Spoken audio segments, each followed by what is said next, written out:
So today in Science 9, we'll continue our talk about electricity, but more specifically, we're going to learn how to draw schematic circuit diagrams. But before we do that, let's first talk about what a circuit is. So an electric circuit is a closed path,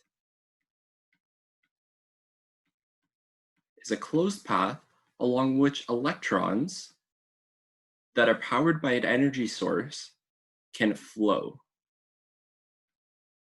So it's important to note that it is a closed path and it allows electrons to flow.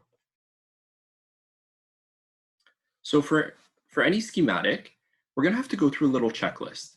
So to have a schematic circuit, we're going to need a source, we're going to need a load, and we're going to need connecting wires. I'll get more into what these mean later, but these are the three things that we're going to need. Let's say we're asked to draw a schematic and we're not given a load. Well, we cannot draw a schematic circuit. It's that simple.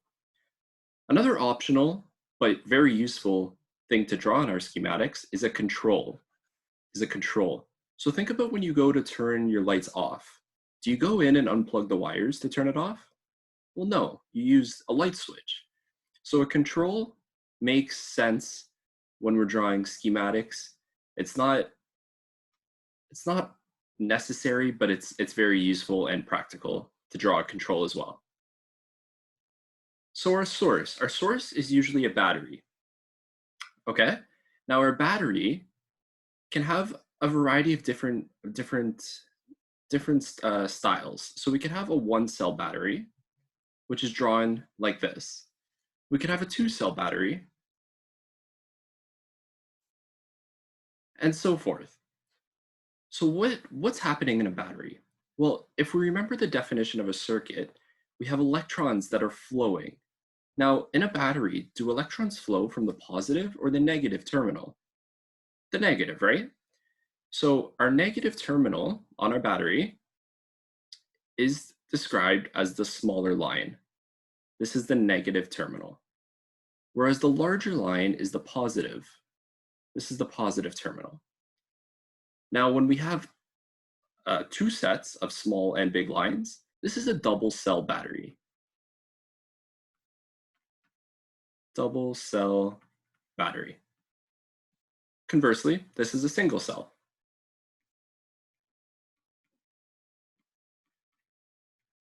Right? So in our circuit diagrams, if we're asked to do a single cell diagram, we're going to draw our single cell battery.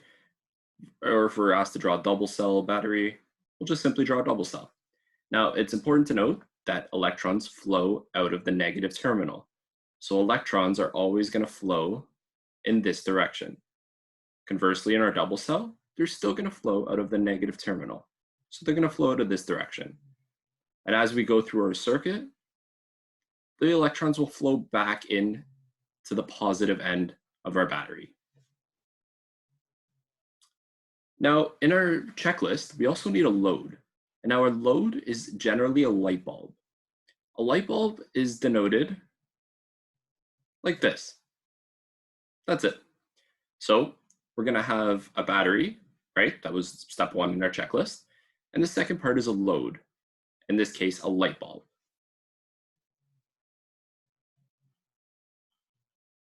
So as I said, it's not necessary, but it's very useful to have a switch. Now a switch could be in one of two states. It could be an open switch or a closed switch. An open switch or a closed switch. So I said that backwards. This is actually a closed, and this is an open. So when we have, let's try to put this all together. Let's say we have our battery. Remember, electrons flowing out of the negative terminal. And we're going to have connecting wires. That was another part of our checklist, connecting wires. Now, connecting wires, there's nothing to it. You just draw straight lines.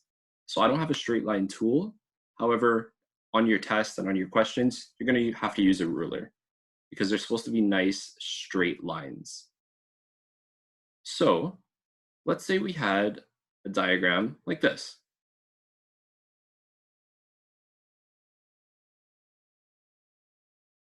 Okay, so what's going on in this diagram?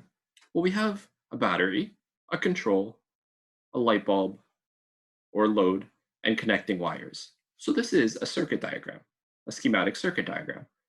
But in words, what's happening here? So electrons are flowing out of the negative terminal.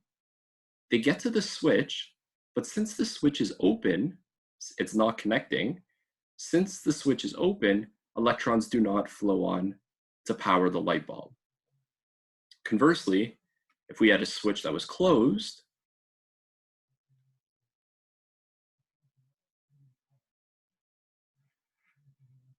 we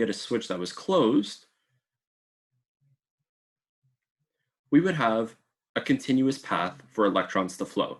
So electrons, in this case, would flow out of the negative terminal of our battery. They would flow through the switch because the switch is closed. It would go power the load, which in our case is a light bulb, and it would go on to flow back into the positive terminal of our battery. So there's two different types of circuits. We have a series circuit and we have a parallel circuit. So what does this mean? Well, series, we're talking about the pathways. So in a series, there is only one pathway. There's only one pathway for electron flow. Okay, so if we had our battery, this time we'll have a double cell battery, and we had electrons, or we had our connecting wires.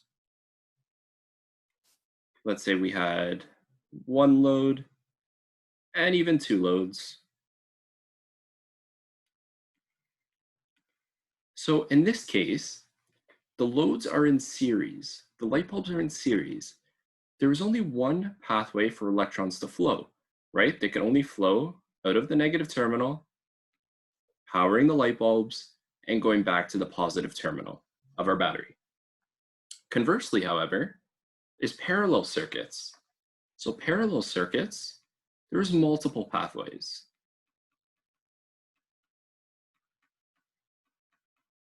There's multiple pathways for electrons to flow.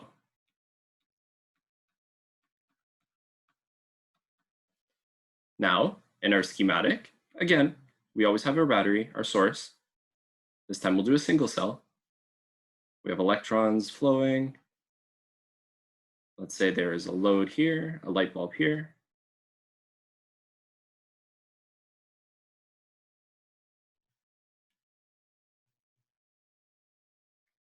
This goes back to our positive cell, but then we also might have a light bulb down here,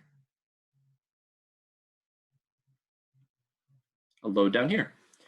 So in this case, electrons, again, we're always flowing out of our negative terminal, but they get to this point here. So now electrons could flow to power this bulb, this load, or they could flow and power this load.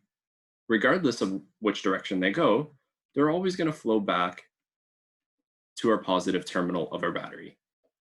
So if you think about it practically now, and if we go back to our series circuits, what would happen if this light bulb was burned out? What would happen? Would the second light bulb still light up? So if light bulb 1 was burned out, would light bulb 2 still light up? Well, no, it would not, because electrons would stop flowing and they would not be able to make it to light bulb number 2.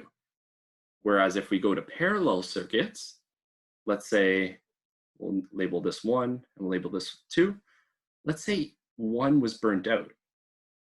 That doesn't affect number 2, right? Because they're in parallel. So if 1 was burned out, well, simply electrons would not flow past it on its path, but electrons could still flow freely to light bulb number 2, powering that. So in parallel circuits, there's multiple pathways for electron flow, and in series circuits, there is only a single pathway. So here's a few examples. We'll go through the first one together, and then I want you to pause the video and try number 2 on your own. So number 1, draw a series circuit containing a 1-cell power source and a light bulb, which is our load. Easy enough. We draw our 1-cell battery.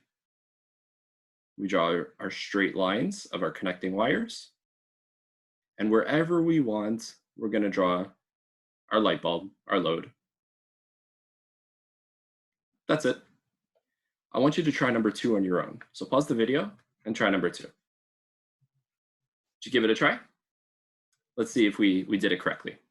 So number 2 asks to draw a series connecting a 2-cell power supply, a switch, and two light bulbs.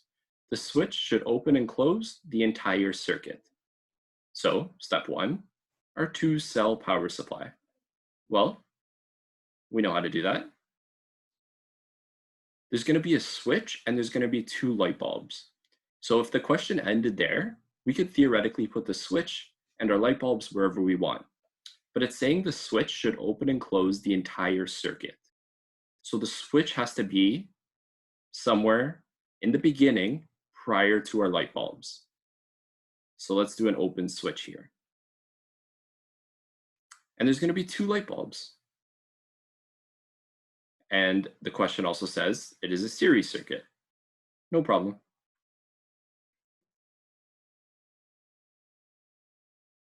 That's it. There is our schematic circuit diagram. Now, you might come across a few questions that also ask you to put in a resistor. Now, a resistor, as the name suggests, it's going to resist electron flow. It's going to allow it to pass, but at a slower rate. A resistor just looks like that in our schematic. So let's say we had our battery, our resistor, and our load. That's it. So that's all you need to know to draw schematic circuit diagrams.